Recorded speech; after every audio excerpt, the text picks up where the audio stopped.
Hello বন্ধুরা, চ্যাটার্জি গ্যালাক্সিতে তোমাদের স্বাগত। অনেক দিন পর একটা ভিডিও নিয়ে আসলাম আমরা। অনেক দিন একটু ব্যস্ততার কারণে ভিডিও দিতে পারছিলাম না। তো আজকের ভিডিওটা অন্যান্য দিনের ভিডিওর থেকে একদমই আলাদা ভিডিও। আজকের ভিডিও হচ্ছে একটা রেসিপি, একটা খুবই কি বলবো, প্রচলিত, খুবই ইউনিক, আমাদের বাঙালিদের বাড়িতে খুবই হয়, খুবই পছন্দের একটা রান্না। সেটা হচ্ছে কি, তোমরা বুঝতে পারছো নিশ্চয়ই। যেখানে যেই সব আইটেমগুলো আছে সেগুলো দেখে তোমরা আন্দাজ করতেই পারছো, তাও আমি তোমাদেরকে বলে দিচ্ছি, এটা হচ্ছে মুড়িঘণ্ট রেসিপি। তো আমাদের কি কি লাগছে রেসিপিটার জন্য সেইগুলো তোমাদের বলে দিই। তোমরা সবাই মোটামুটি জানো কী করে রান্না করতে হয়, তাও আমি মনে করলাম আজকে যখন করছি তাই একবার তোমাদের সাথে শেয়ার করি। তো এটা হচ্ছে চাল, গোবিন্দভোগ চাল, আমি ধুয়ে জলটা শুকিয়ে রেখেছি। আচ্ছা, এখানে আছে আমাদের ফোড়নের জন্য শুকনো লঙ্কা, তেজপাতা, গোটা গরম মশলা আর জিরে। আর এখানে আছে আলু, সর্ষের তেল, পেঁয়াজ। এখানে আছে যেসব মশলাগুলো রান্নায় লাগবে, নুন, হলুদ, জিরে গুঁড়ো আর কাশ্মীরি লঙ্কার গুঁড়ো। আর এখানে আছে হচ্ছে তোমাদের আদা বাটা, কাঁচা লঙ্কা বাটা আর ঘি। আর এখানে আছে হচ্ছে গরম মশলা, চিনি, আর মুড়িঘণ্টতে যেটা না দিলেই নয় সেটা হচ্ছে মাছের মুড়ো। আর এইটা হচ্ছে নুন হলুদ আলাদা করে মাছের মুড়োটা ম্যারিনেট করে রাখার জন্য। সবার ফার্স্টে আমার গ্যাসটা আমি জ্বালিয়েই রেখেছি। তো সবার ফার্স্টে এই যে চালটাকে জল ঝরিয়ে রেখেছি শুকনো করে, এইটাকে শুকনো খোলায় ভেজে নেবো একটু। শুকনো খোলায় ভেজে নেওয়ার কারণ এটাই হচ্ছে, যেহেতু এটার নাম মুড়িঘণ্ট, তো মুড়ি তো নিশ্চয়ই ইউজ হয় না, তোমরা সবাই ভালো করে জানো।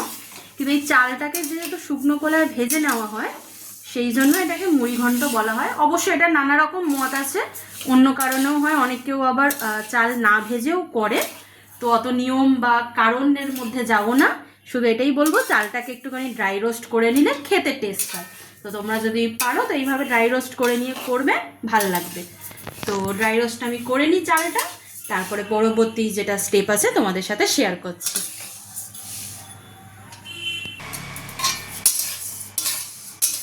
তো বন্ধুরা দেখছো চালটা কালারটা চেঞ্জ হয়ে গেছে, চালটা আমাদের ড্রাই রোস্ট করা হয়ে গেছে, একদম পুরো ঝুরঝুরে আছে। এবার এই চালটাকে আমরা নামিয়ে রাখবো।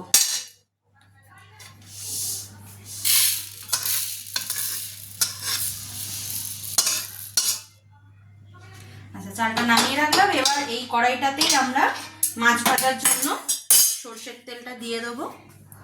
এই যে আমাদের সর্ষের তেল, এটা আমরা পুরোটাই দিয়ে দেবো, কারণ এতগুলো মাথা আছে তো ভাজতে অনেকটা তেল লাগবে। আর মুড়িঘণ্টতে একটু তেল তেল হয়ও। তো তেলটা গরম করার জন্য আমরা দিলাম, তেলটা গরম হোক, ততক্ষণ আমরা মাছটা নুন হলুদ দিয়ে ম্যারিনেট করে নিই।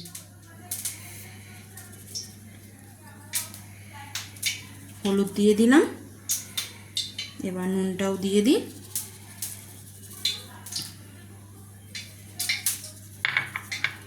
এবার এগুলোকে ভালো করে মেখে মেখে ম্যারিনেট করে নিতে হবে।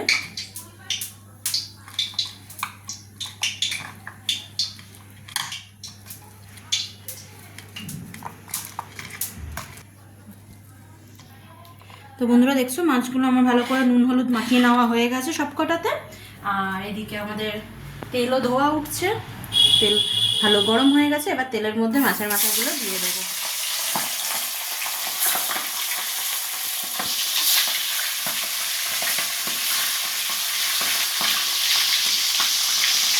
সব চারটেই ভাজি আগে, একসাথে সব ভাজবো না, আলাদা আলাদা করে ভাজি, তাহলে মাছগুলো ভালো করে ভাজা হবে মাথাগুলো। এই চারটে মাথা ভাজি, ততক্ষণ মাছ ভাজা হয়ে গেলে আবার তারপরে কি স্টেপ আছে তোমাদের সাথে দেখাবো। মাছগুলো ভাজা হয়ে গেছে, আগের চারটে মাছ ভেজে তুলে রেখেছি, লাস্টে দুটো দিয়ে দিয়েছিলাম, এইগুলোও ভাজা হয়ে গেছে। এবার এগুলো তুলে নেবো এক এক করে। মাছের মাথাগুলো বেশ ভালো করে কড়া করে ভেজে নিয়েছি।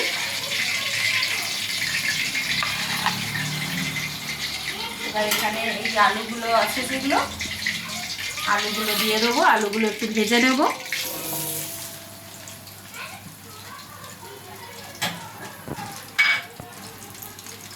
একটু আলুগুলোর মধ্যে একটুখানি হলুদ আর নুন দিয়ে দেবো, যাতে আলুগুলোর মধ্যে একটু নুন ঢুকে থাকে।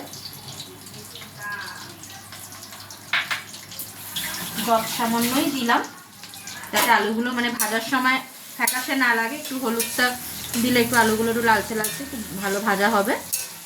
তা আলুগুলো ভালো করে ভেজে নিই।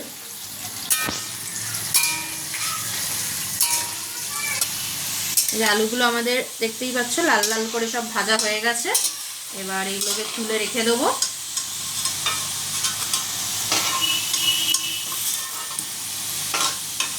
আমার একটা আলু বাটি থেকে নিচেটাই কেটে নিল, আর কি করব। আলুগুলো সব তোলা হয়ে গেছে। এবার এই তেলে আমরা প্রথমে ফোড়ন দিয়ে নেব। এই যে এখানে আমাদের আছে শুকনো লঙ্কা, তেজপাতা, গোটা গরম মশলা আর জিরে। এটা যদিও সাজিরে আছে, তো তোমরা চাইলে এমনি নর্মাল যেটা ঘরের জিরে আমরা ইউজ করি সব রান্নায় সেটাও দিতে পারো।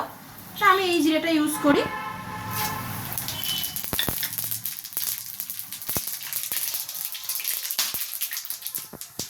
তো ফোড়নগুলো একটু দিয়ে দিলাম। ফোড়নটা একটু নাড়াচাড়া করে নিয়ে কয়েক সেকেন্ড, এবার এর মধ্যে আমরা এই যে পেঁয়াজটা কেটে রেখেছি, এটা 3টে পেঁয়াজ কাটা আছে, এটা দিয়ে দেবো। পেঁয়াজটা আমরা এবার লাল লাল করে ভেজে নেব।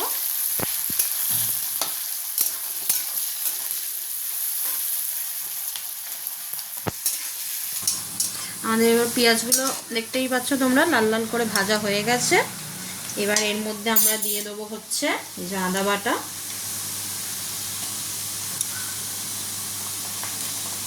1.5 চামচ মতন আদা বাটা দিলাম।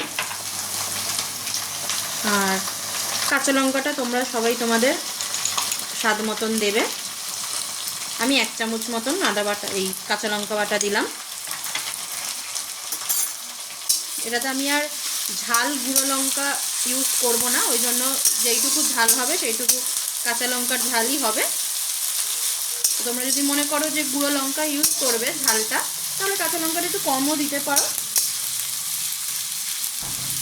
এবার আদা আর কাঁচা লঙ্কাটাকে ভালো করে একটু ভাজা ভাজা করে নেব, আদার কাঁচা গন্ধটা চলে যাওয়ার জন্য। আচ্ছা, আদা আর লঙ্কাটা আমার ভাজা হয়ে গেছে, আদার কাঁচা গন্ধটা চলে গেছে। আমার একটা ভুল হয়েছে, যেটা হচ্ছে তোমাদেরকে আমি তখন যখন দেখাচ্ছিলাম যে কি কি লাগবে, তখন আমি তোমাদের টমেটোটা দেখাতে ভুলে গেছিলাম। তো টমেটো তো অবশ্যই লাগবে রান্নাতে।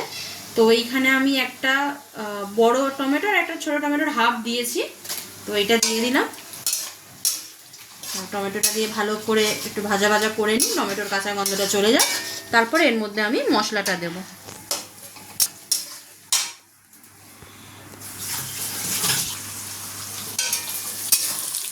আমাদের টমেটোটা দেখতে পাচ্ছ ভাজা ভাজা হয়ে গেছে, নরম হয়ে এসছে, এটা গলে এসছে, কাঁচা গন্ধটাও চলে গেছে। এবার এর মধ্যে আমরা মশলাটা দিয়ে দেবো। মশলার মধ্যে আমি সেরকম অন্য কোনো মশলা নিইনি। এটা হলুদ গুঁড়ো, জিরে গুঁড়ো, এটা কাশ্মীরি লঙ্কার গুঁড়ো আছে, আর এটা নুন আছে, কারণ ঝাল লঙ্কার গুঁড়ো দেবো না বলেই ছিলাম। এইসব মশলা দিয়ে দিলাম। মশলার আর আমি মাপ বললাম না, কারণ দেখলেই যে আমি চামচ ছাড়াই ইউজ করেছি। তো তোমরা তো বাড়িতে রান্না করো, মোটামুটি জানবেই কতটা কি মশলা ইউজ করতে হবে, আন্দাজ মতন দিয়ে দেবে। আচ্ছা, এবার একটু যাতে মশলাগুলো পুড়ে না যায়, নিচে যাতে লেগেও না যায়, তা আমি একটুখানি জল দিচ্ছি।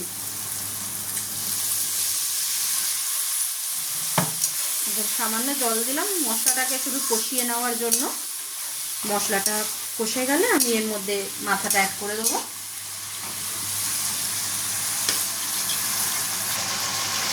আমি 2 মিনিট মতন মশলাটা কষিয়ে নিয়েছি, দেখতেই পাচ্ছ ওপরে তেলটা উঠে এসছে। এবার আমি প্রথমে এটাতে অ্যাড করে দেবো হচ্ছে এই যে ভাজা আলুগুলো, এই আলুগুলো ভেজে রেখেছিলাম সেইগুলো অ্যাড করে দিলাম। এবার ভাজা আলুটা দিয়ে একটু নাড়িয়ে নিয়ে এবার এই যে মাছের মাথাগুলো যেগুলো আমি রেখেছিলাম সেইগুলো একটুখানি ভেঙে ভেঙে দিয়ে দেবো। খুব বেশি ভাঙবো না,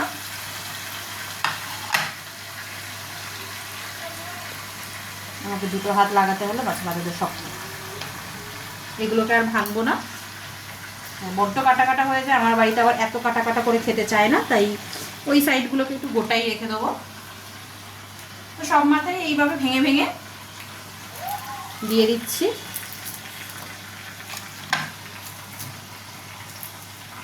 তো তোমরা কারা কারা মুড়ি ঘন্ট খেতে ভালোবাসো, কাদের বাড়িতে হয়, তো নিশ্চয়ই সেটা একটুখানি আমাকে জানাবে, কমেন্ট করবে, তাহলে আমারও ভালো লাগবে। আচ্ছা, এবার মাথাটা দিয়ে ভালো করে একটু নাড়িয়ে নিয়ে মাথাটা একটু সামান্য মশলাগুলোর সাথে কষিয়ে নেব।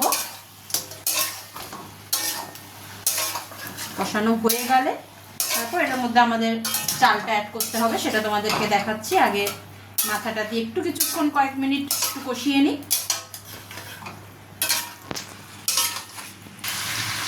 আচ্ছা, আমার দেখছো মাথার ব্যথাগুলো বেশ কিছুক্ষণ ধরে আমি নাড়িয়ে চাড়িয়ে নিয়েছি। এবার এর মধ্যে যে চালটা ড্রাই রোস্ট করে রেখেছিলাম সেটা দিয়ে দেবো।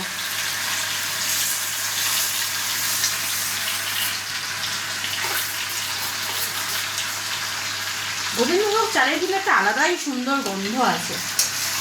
সে তুমি পায়েস করো, অন্য যে কোনো রান্না করো, গন্ধটা কিন্তু বেরোয়, খুব সুন্দর লাগে। তো এবার চালটা দিয়ে ভালো করে এটা কষাতে হবে। এবার এটা বেশ কিছুক্ষণ একটু সময় নিয়ে ভালো করে কষিয়ে নেব।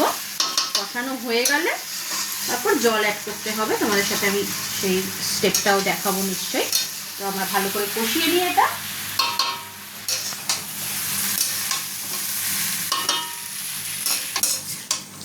দেখো আমি চালটা দিয়ে প্রায় 10 মিনিটের মতন কষিয়ে নিয়েছি। রান্নার সব খেল কিন্তু কষানোতে, যত ভালো কষাবে, যত সুন্দর তেল ছাড়বে, তত রান্নার টেস্ট হবে।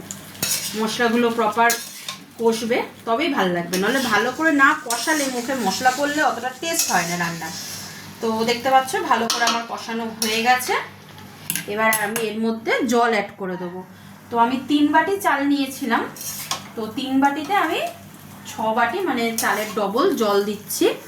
এটা জলটা একটু বুঝে দিতে হবে, যাতে বেশি নাও হয়ে যায় আবার বেশি কমও যাতে না হয়ে যায়, কারণ কম হলে তাহলে চালগুলো ভালো করে সেদ্ধ হবে না, গোটা গোটা থেকে যাবে, কাঁচা কাঁচা একটু কটকট করবে। আর বেশি সেদ্ধ হয়ে গেলে তাহলে একদম মানে গা মাখা ঝোল মতন হয়ে যাবে। তো আমরা তো সেটা চাইবো না যে ঝোল হোক, তো সেই বুঝে জলটা দেব।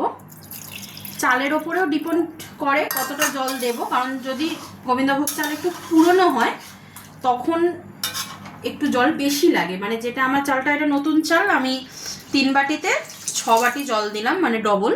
সেখানে চালটা যদি একটু পুরনো হয় তাহলে একটু জল বেশি লাগবে। তো চাল পুরনো কি করে বুঝবেন আপনারা সেটাও বলে দিই। চালটা যদি সাদা থাকে, ধবধবে সাদা, তাহলে সেই চাল নতুন। আর চালটা যদি দেখেন একটু লালচে হয়ে গেছে তাহলে বুঝবেন যে চালটা একটু পুরনো চাল, তখন সেই বুঝে জলটা বাড়িয়ে দেবেন। তো আমি জল দিয়ে দিলাম।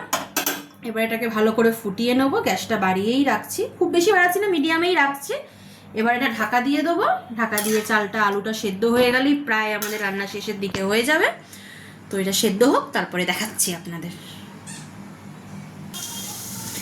আমার প্রায় 10 মিনিট মতন হয়ে গেছে। মাঝখানে একবার নাড়িয়ে দিয়েছিলাম, এই যে দেখো পুরো জলটা টেনে নিয়েছে আর চালগুলো ভালো করে সেদ্ধ হয়ে গেছে, শুকনো শুকনোই আছে। এটা ঠান্ডা হলে আরেকটু শুকনো হয়ে যাবে। তো আমি এটাতে লাস্ট অ্যাড করব হচ্ছে চিনি। এখন চিনিটা অ্যাড করছি কারণ চালটা সেদ্ধ হওয়ার আগে চিনি দিলে না অনেক সময় চাল সেদ্ধ হতে চায় না, তো ওই জন্য আমি চিনিটা সবসময় একদম লাস্টেই ইউজ করি। আর একটু জল জল থাকলে তখন চিনিটা ইউজ করলে বেশি একটু ভালো হতো, কারণ তাহলে চিনিটা খুব তাড়াতাড়ি মিশে যেত। তো ঠিক আছে, এখনও সমস্যা নেই, চিনিই তো গরমে মিশেই যাবে। আমি এখানে 1 চামচ মতন চিনি ইউজ করেছি, তোমরা তোমাদের স্বাদ অনুযায়ী ইউজ করবে। তো চিনিটা দিয়ে ভালো করে মিশিয়ে দিই।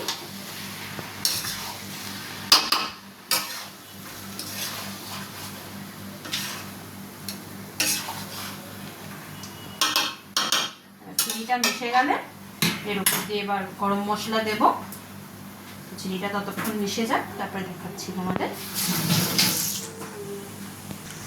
তো চিনিটা গলে গেছে আমাদের। এবার এর মধ্যে দিয়ে দেবো গরম মশলা।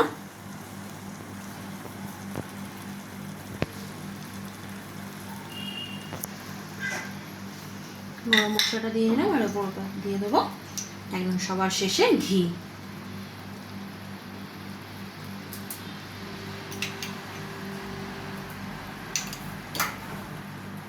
এটাকে একটুখানি হালকা করে নাড়িয়ে দেবো, খুব বেশি আর নাড়ানোর দরকার নেই, কারণ চাল একদম সেদ্ধ হয়ে গেছে। এবার নাড়ালে এটা খিচুড়ি হয়ে যাবে।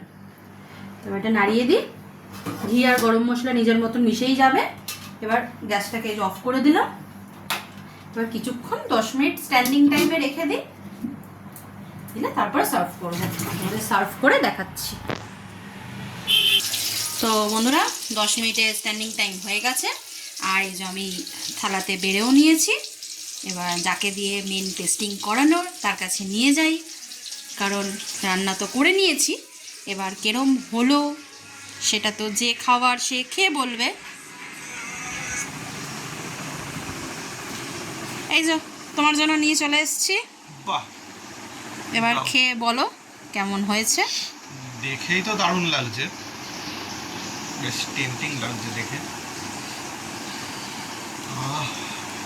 তোমার ওই যে বাসমতি যে বেশ চাল, গোবিন্দভোগ চাল আর যে ঘিয়ের যে সংমিশ্রণে যে স্মেলটা দারুণ উঠেছে, গরম পুরো একেবারে। হ্যাঁ, সবে নামিয়ে নিয়ে এলাম একদম। একটুখানি মুখে দিই, সাবধানে, ছেঁকা খেও না। বেশ সুন্দর খেতে হয়েছে। তাহলে বন্ধুদেরকে এই রেসিপিটা ট্রাই করার জন্য রেকমেন্ডেড করতে পারি। একদম একদম, সবাই মিলে বানিয়ে বাড়ি সবাই মিলে খান, দারুণ হয়েছে রান্নাটা। তাহলে তুমি খাও আর বন্ধুদেরকে টাটা করে দাও। আগে জমিয়ে খেতে থাকি। তাহলে চলো, আজকের মতন ভিডিওটা এখানে শেষ করলাম। তোমরা রেসিপিটা ট্রাই করো, কার কিরম লাগছে সেটাও আমাকে জানিও। তো টাটা আজকে, বাই।